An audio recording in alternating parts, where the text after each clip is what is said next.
Добар ден, почитувани, ова е најновата Телма амбуланта. Дали е нормално едната нога да биде пократка од другата?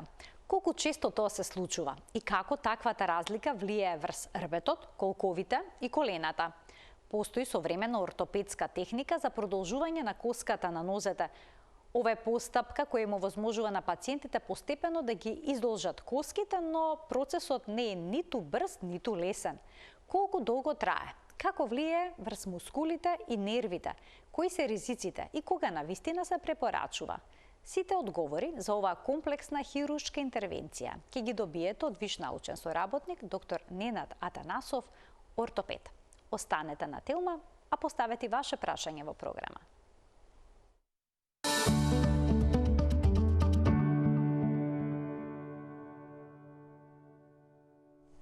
Операцијата за продолжување на нозете не е само физичка трансформација. Тоа е медицинска постапка која што ја враќа самодовербата и квалитетот на животот кај лицата со некаква асиметрија во должината на нозете.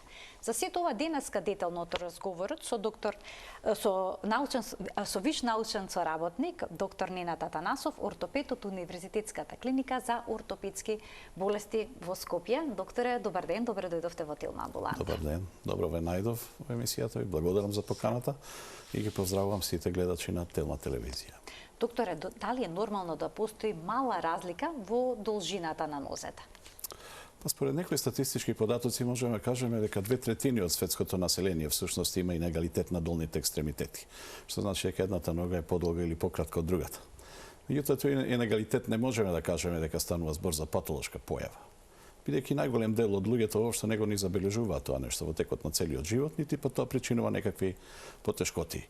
Значи, ортопедската наука главно се концентрира на тоа што представува патолошка состојба во организмот и кога тоа скратување предизвикува некакви други компликации, односно некакви други потешкоти во целокупниот локомоторен систем, се разбира прво во сегментот.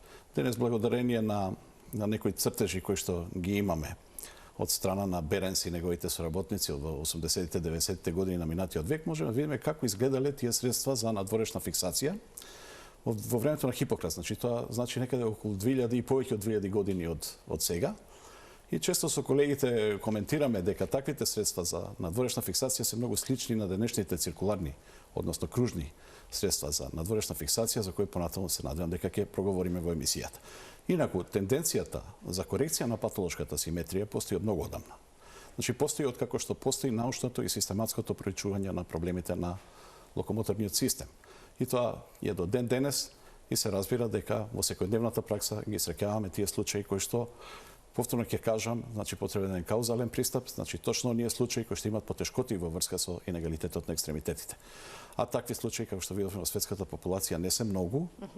И од тие причини, значи, интервенираме само кога треба да имаме еден каузален пристап во поставување на дијагнозата. Споменавте дека 2/3 од светската популација има некаква разлика во должината на нозете, но не ја забележуваат повеќето од нив оваа разлика. Дали колку сантиметри треба да биде едната нога подолго од другата за некој човек да има проблем?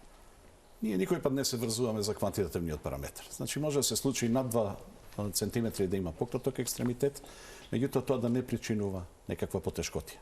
Ние се врзуваме за потешкотијата што ја предизвикува инегалитетот. Значи, може и со 1 сантиметар да има пропратни манифестации, како што се отоци, како што се болки, како што се, да речеме, нарушена васкуларизација, нарушена инервација, значи парези, парализи, слабост на мускулатура и така натаму, што секако причинува некоја болка и дискомфорт во тој сегмент и се разбира во целокупниот локомоторен систем. Значи, повторно ќе кажам, дијагностиката со сите расположиви дијагностички средства ние ја насочуваме кон основата, кон етиолошкиот фактор кој што всушност довел до такво едно скратување или деформација во сегментот, односно во целиот екстремитет. Дали разликата во должината на нозете, односно асиметријата помеѓу двете нозе, може да доведе до сколиоза или пак сколиозата да биде последица на овој проблем? Да, тоа е добро прашање. Често пати дијагностицирана сколиоза, ако не е додиагностицирана, може со сите дијагностички, да речеме, методи да се должи всушност на скратување на едната страна. И ако направиме некои анатомски мерки, ќе забележиме дека сколиозата е всушност последица од еден инегалитет, односно од еден од едно скратување или продолжување на екстремитетот на другата страна. Но од друга страна и самата сколиоза, заради одреден тилт на карлица, заради одредени други механизми кои што се водат во локомоторниот систем, исто така може да доведе до релативно скратување или продолжување на екстремитетот, кое што со анатомските мерки ќе видиме дека всушност не постои. Постои само тилт на карлица, искривен рбет или една лоша постура, односно, како да кажам, лоша поставеност на екстремитетите, а понатаму со анатомските мерки можеме да видиме дека всушност станува збор за егални екстремитети, меѓутоа проблемот е во лумбалниот, најчесто во славенскиот или во торагалниот дел на рбет. Асиметријата во должината на нозете, како влие врз колената? Како ќе влие врз колкот? Доколку не е третирана, таа во подоснежниот период кај пациентите доведува често до артрозни промени, значи промени во самата зглобна рскавица, промени во околната коска и сето тоа може да има далекосежни последици, меѓутоа обично во подоснежната возраст. Се разбира дека самото скратување предизвикува еден степен на неспособеност и во детската возраст. И тогаш мора да интервенираме со некои од хируршките методи за да направиме егализација на самите екстремитети. Не секогаш мора да бидат методите хируршки. Може да една влошка со повишување да го речи, да речеме самиот проблем. Поготово во такви случаи каде што таквиот недостаток се компензира од страна на другите делови на локомоторниот систем, тука постојат компенсаторни, така наречени пуферски механизми и во карлицата, и во рбетот, и во така наречените зони на раст кои што се активни, се разбира во кај педиатриската популација.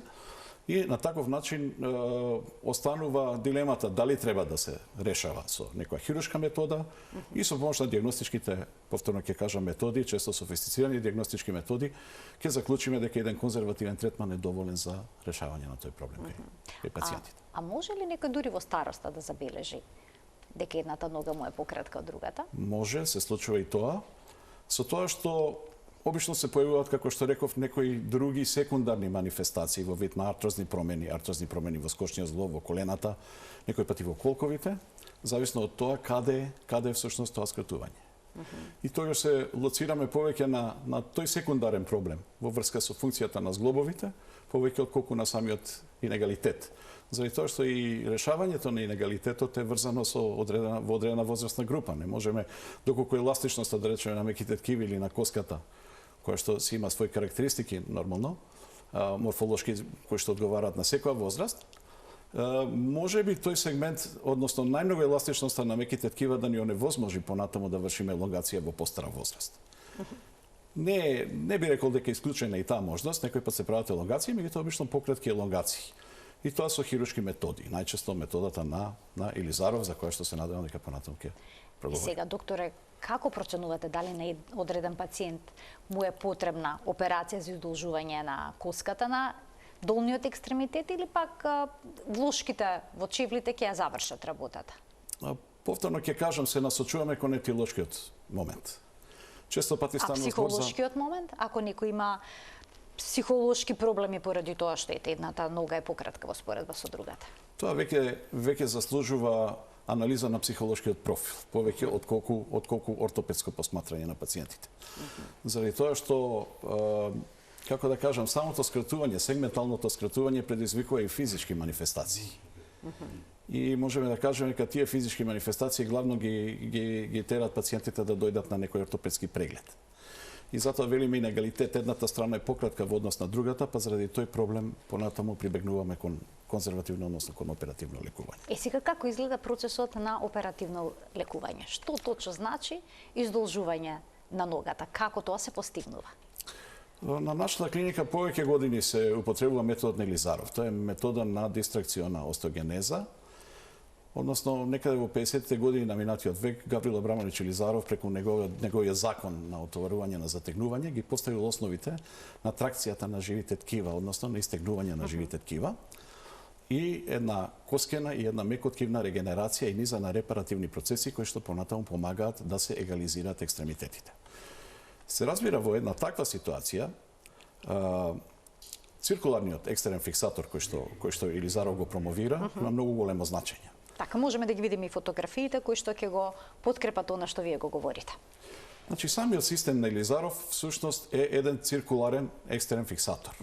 Односно, тој во денешно време не можеме да кажеме дека станува збор за фиксатор, станува збор за еден апарат кој што е всушност еден модуларен коректор на разноразни деформации во сегментите, кои што често пати одат во различни рамнини.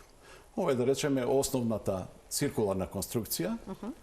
Овдека станува збор за интрамедуларна елонгација, односно поставување на интрамедуларен клин. Ќе ја видиме основната фотографија на кој што го појаснувате тоа, значи се става една циркуларна вака изгледа циркуларниот текстен фиксатор, тој е многу сличен од онај фиксатор кој што постоел уште во времето на Хипократ. Она што е многу важно, апаратот се поставува по 90 степени на осовината на екстремитетот, односно на осовината на коската. За да се додржи апаратот, значи постојат оние жици кои што можеме да ги забележиме и тие поминуваат од една страна на диаметерот на екстремитетот на другата страна на диаметерот. Она што е типично е дека тие жици се затегаат, значи се формира една пренапрегната конструкција и минимум по 2 жици треба да постојат на секој еден обрач.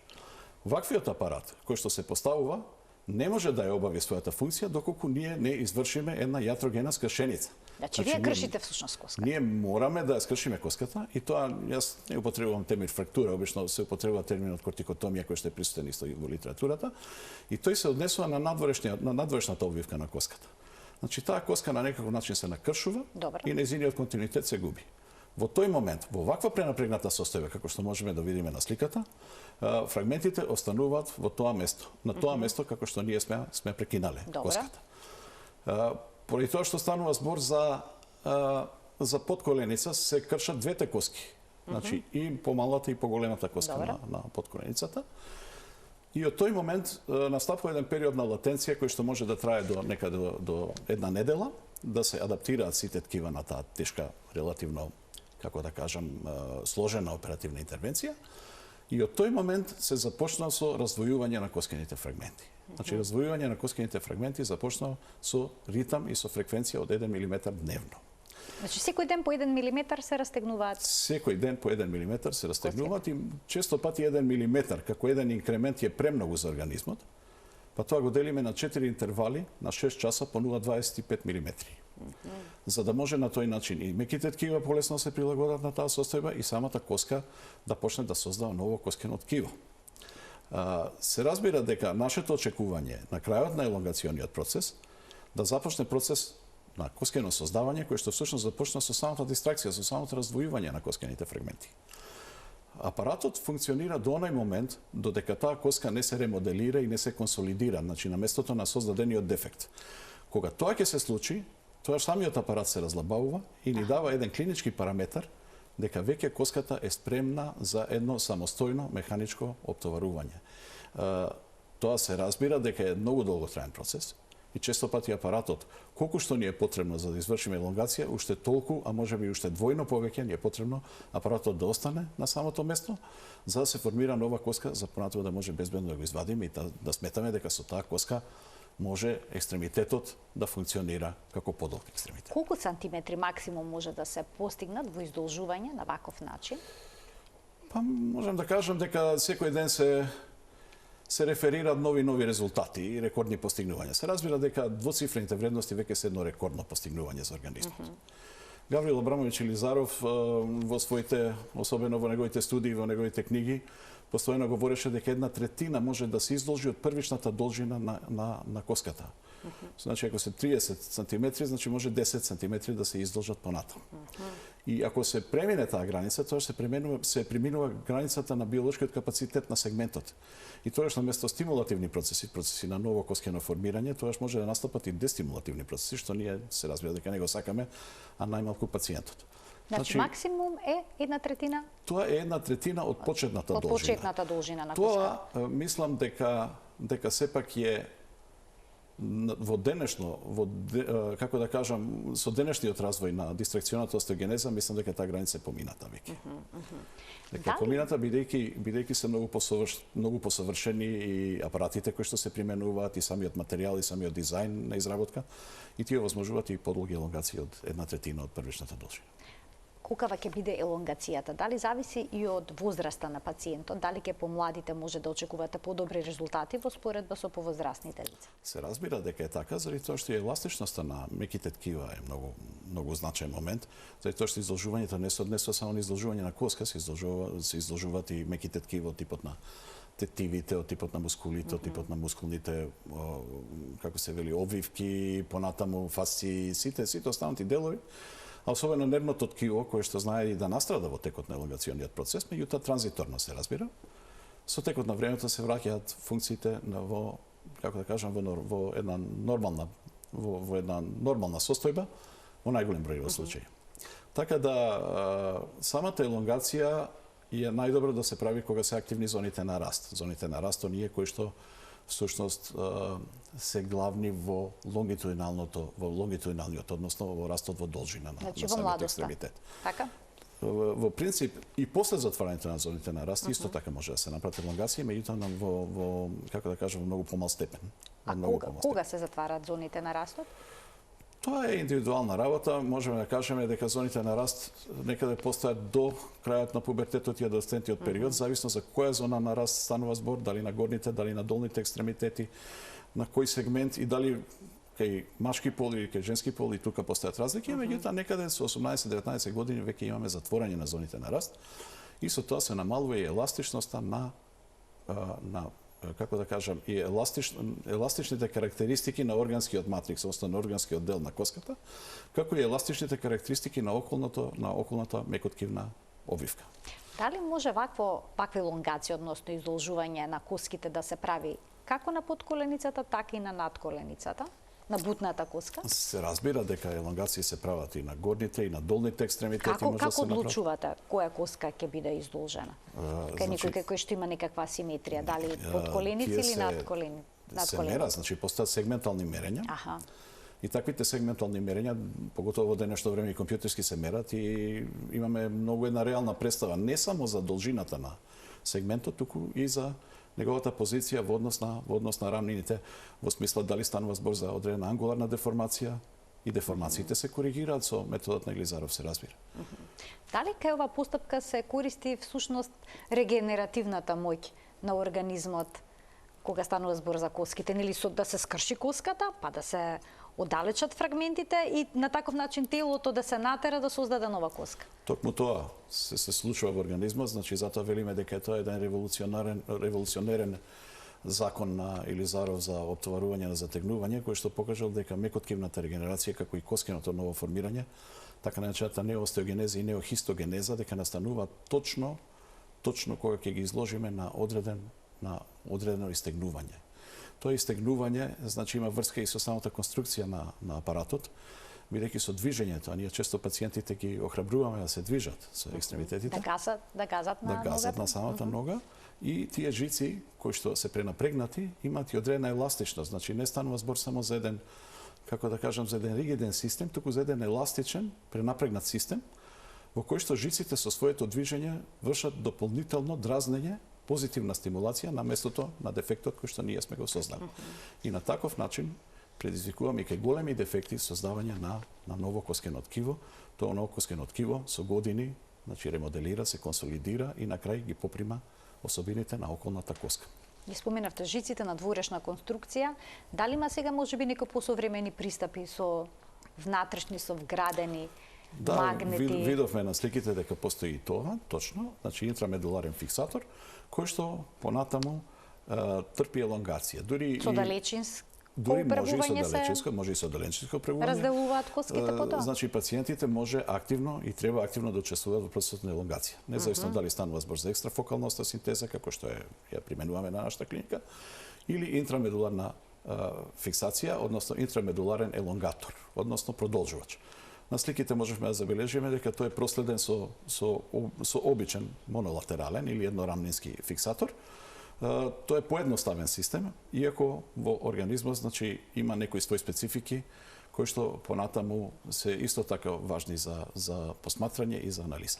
Споменавте дека секојдневно по 1 милиметар се развлекува, така? Да, значи се развлекуваат коските френзи, се оддалечуваат. Се оддалечуваат коските кои што претходно се скршени. Значи споменувате фрактура, споменувате растегнување. Дали е тоа болен процес?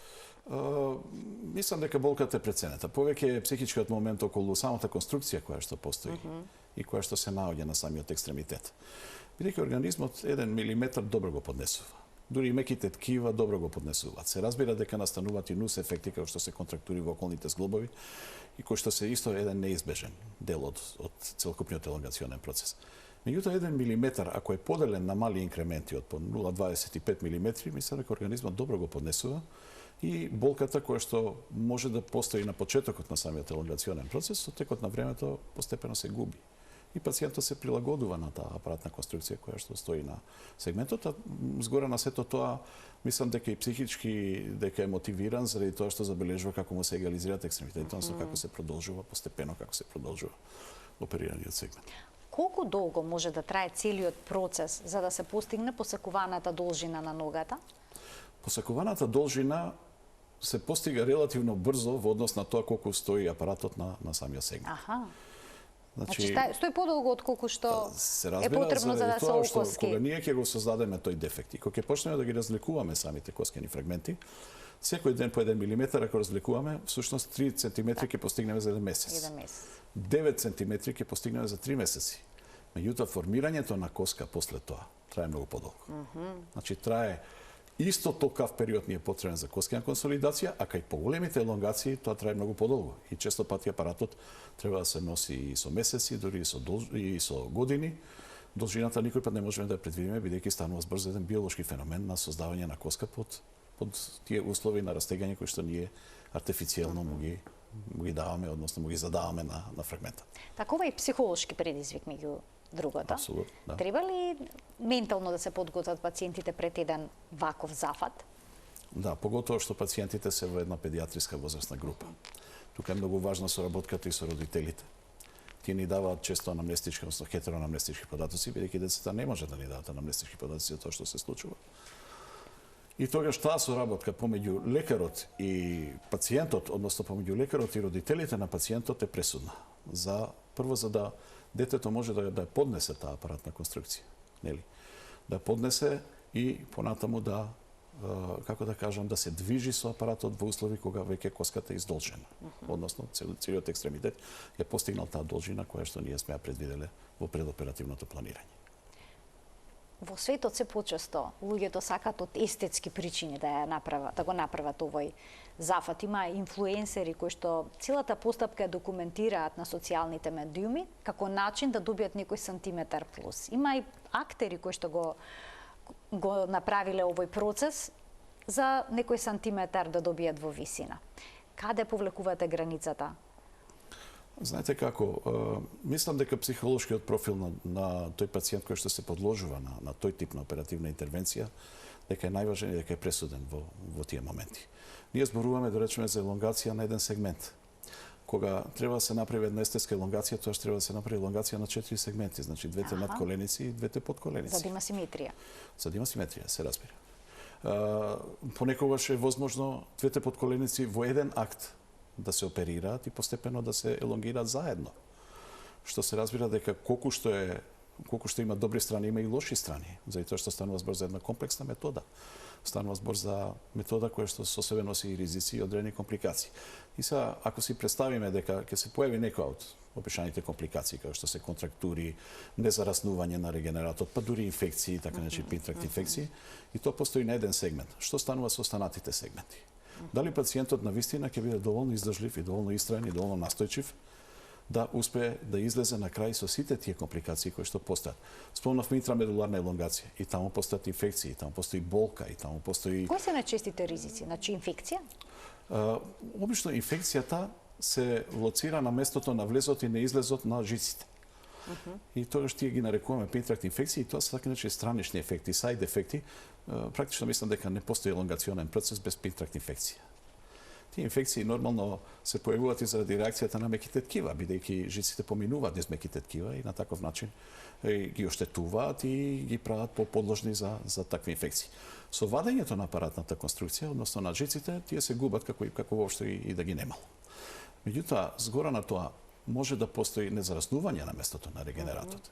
Тоа е една игра со биологијата. Што ако се случи такво нешто, значи да не зарасне коската? Постојат и други методи на постепена компресија и дистракција со апаратот, значи дразнење на самиот регенерат, тоа е новоформираната коска, или во крајни граници, значи подолго стоење на апаратот и на крајот на крештата вадење на апаратната конструкција и заменување на регенератот, можеби со вештачка коска и така натаму.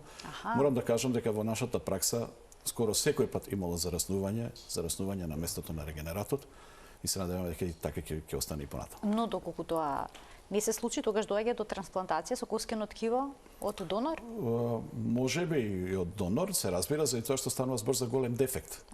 Значи предноста на трансплантацијата, на алотрансплантацијата, меѓу другото и на кадаверичната трансплантација се состои во тоа што се обезбедува голема количина на коскено ткиво. Најдобро е организмот да ги искористи собствените резерви, односно да го создаде собственото коскено ткиво. И всушност овој метод на Илизаров, односно тој закон на оптоварување и затегнување е токму спротивното од коскената трансплантација. Создавање на дефекти кои што сами зараснуваат.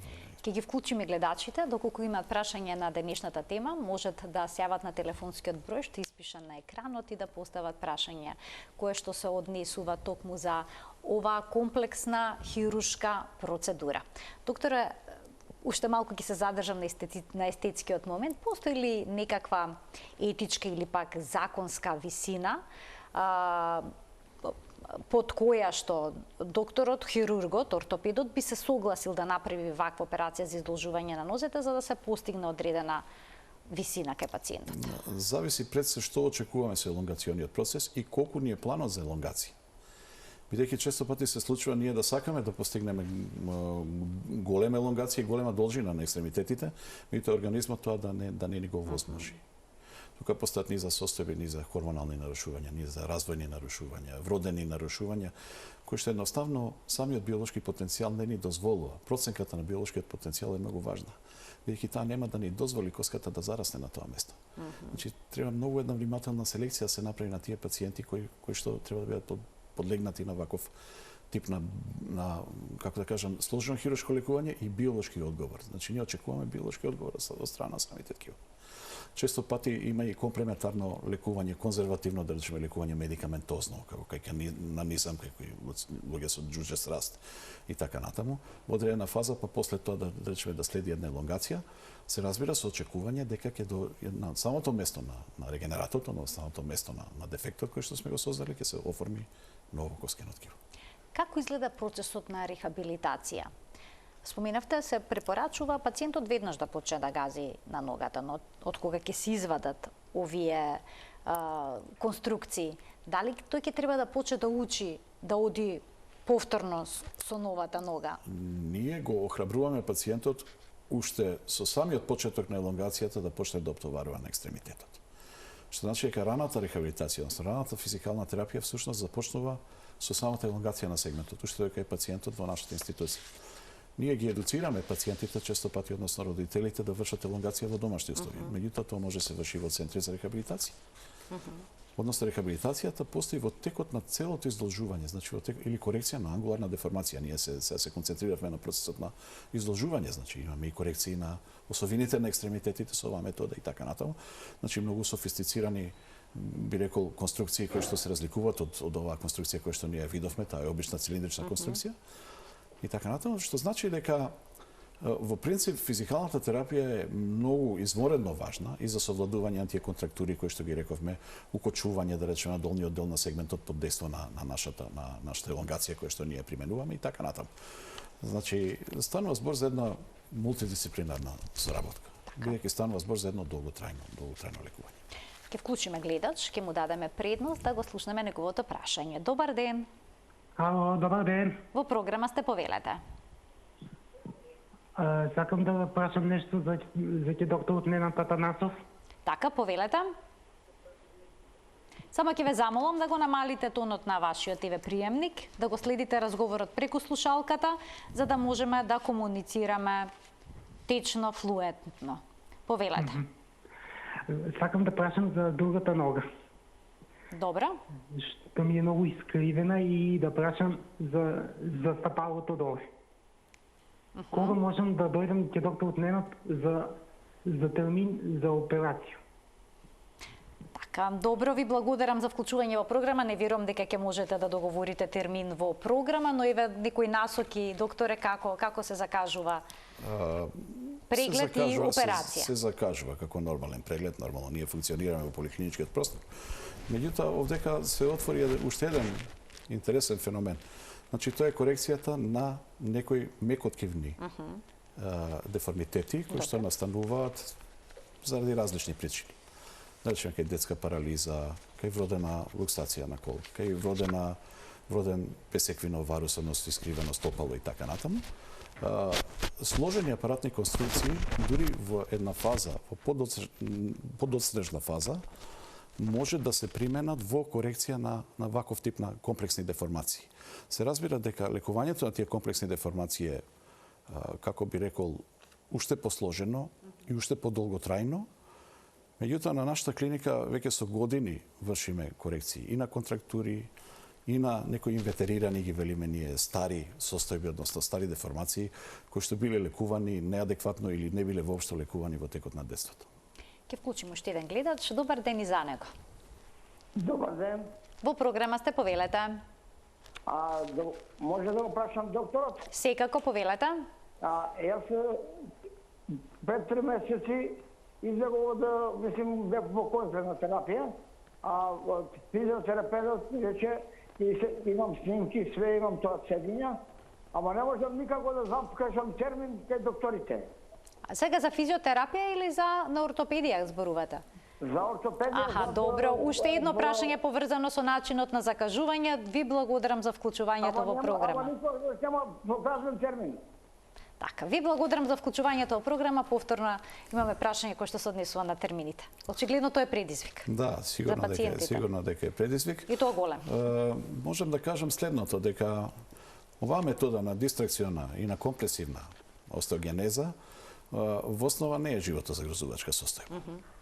Така што понатаму е предизвик како ќе го спроведеме сето тоа и колку време тоа ќе трае.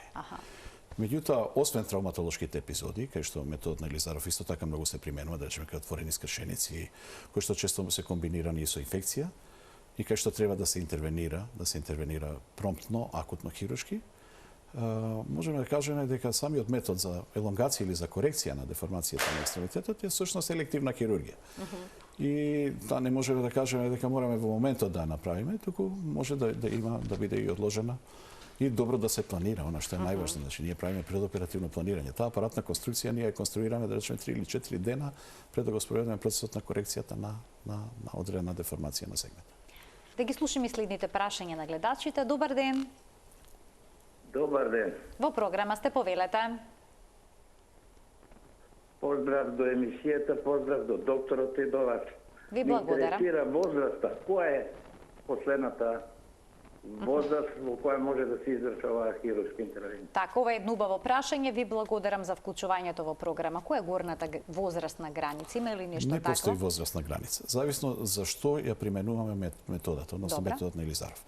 Во одредени ситуации правиме и така наречена артродезија, односно укочување на скочен зглоб, укочување на колено, кај тешки инфекции, кај тешки деформации и така натаму, и тоа го правиме, да речеме, во 6-та, во 7-та деценија исто така. Јас не можам да се сетам која е најгорната возраст на пациентот кој што сме го третирале, меѓутоа над 70 години секако. Зависно за што всушност се прави таа оперативна интервенција. Нормално дека во таа возраст нема да направиме елонгација, долга елонгација на сегментот. А кратка елонгација од сантим 2 може се направи или во тој случај другата нога би се скратила за сантим 2, што би било поедноставно? Знаете како, секој пат мислам дека треба да се насочиме кон каузалниот пристап, односно етиолошкиот момент. Така.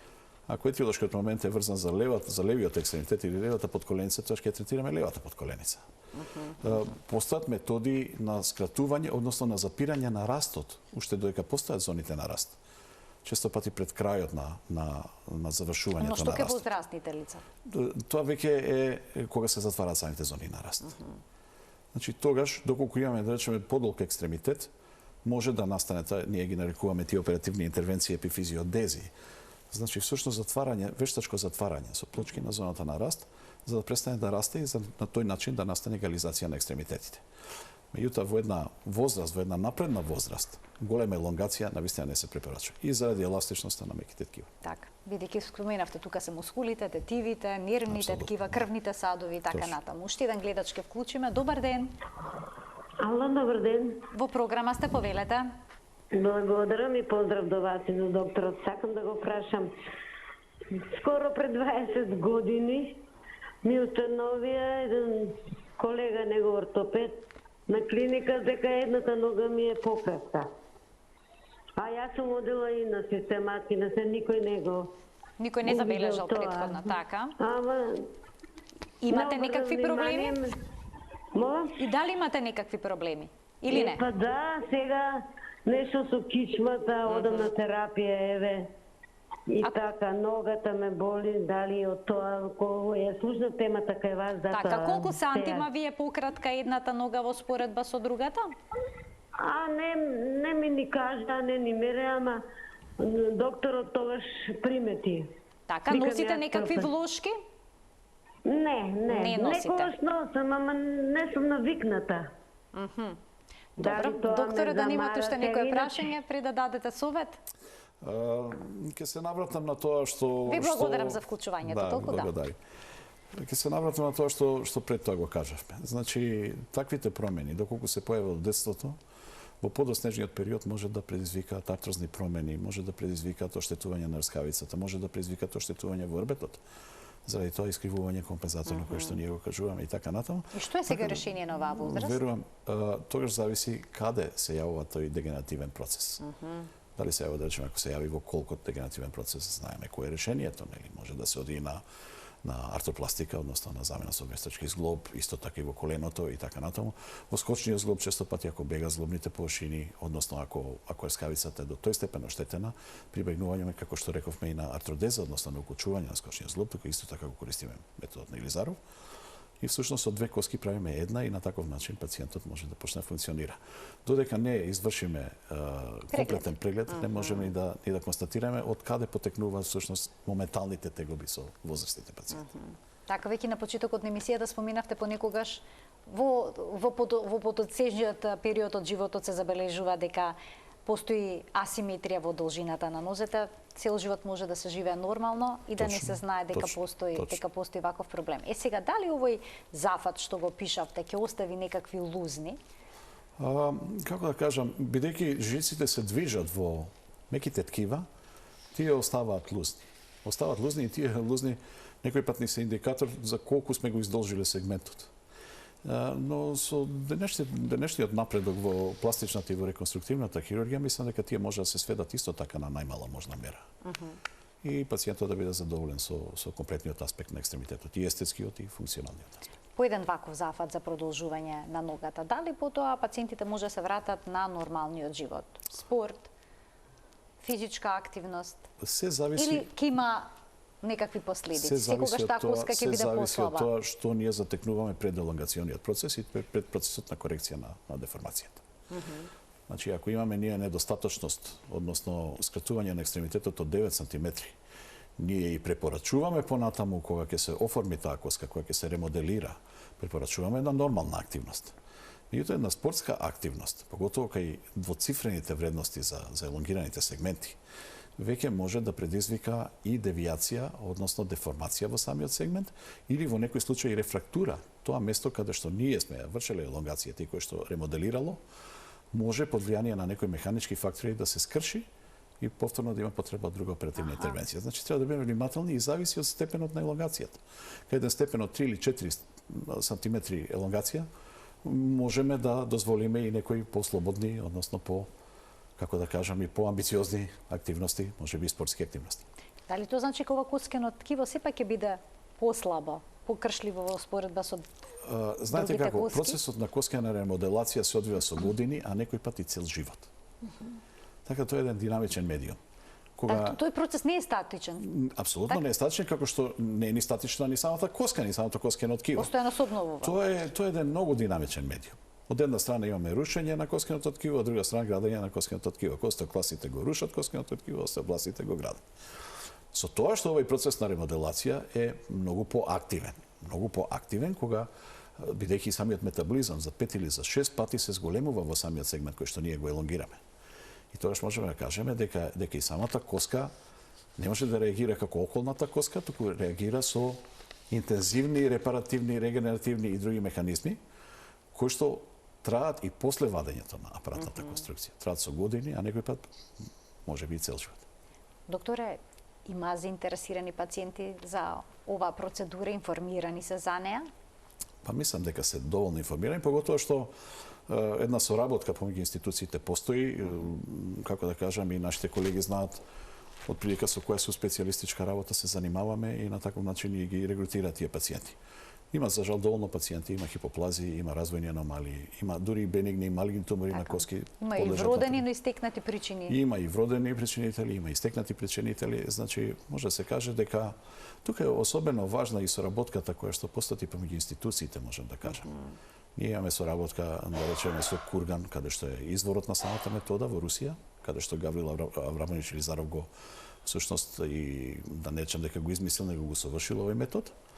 Во Америка постои во Џон Хопкинс, постои во Италија, Алесандро Манцони и така натаму, тоа се референтни центри во кои што се вршат вакви комплексни оперативни интервенции и ние сме во постојана соработка со светските трендови. Јас ви благодарам многу за вашето денешно гостување во Тилма амбуланта и што оваа процедура ја доближивте нам и ја доближивте на гледачите за да се информираат подобро. Ви благодарам и вам. Почитувани ова беше се во денешната Тилма амбуланта. Виш научен соработник доктор Ненад Атанасов, ортопед од Универзитетската клиника за ортопедски болести, беше гостин во студиото на Тилма. Ви благодарам што бевте заедно со нас од самиот почеток до крајот на Тилма амбуланта. И посакувам пријатен ден.